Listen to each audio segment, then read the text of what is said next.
Hello guys, mga followers. Ayan.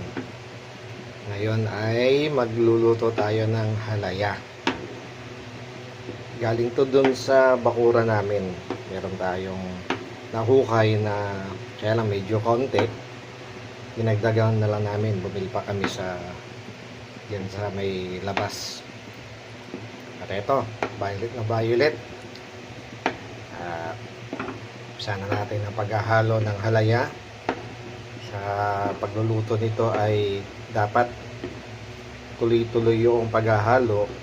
Once na start mo siya na painitan, dahil pagka tinigil mo yung paghahalo, tendency niyan ay masunog yung sa ilalim, hindi masarap.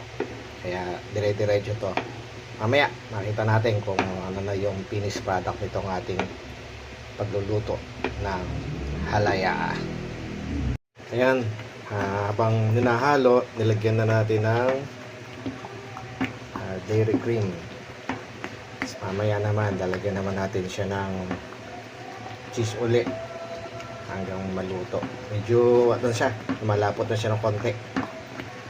Buran na din natin ng cheese habang ninahalo para mas lumasa siya, sumarap. Kanina meron tayong binudbud na inilagay na dairy cream, ngayon naman ay cheese naman. Ayan po guys, ano na, halos luto na po ito, pwede na to.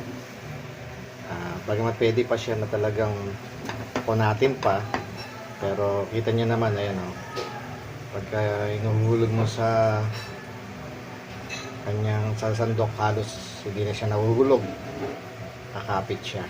Ayan, sabihin makunat na siya. Napakasarap itong ubi na ito. Thank you for watching.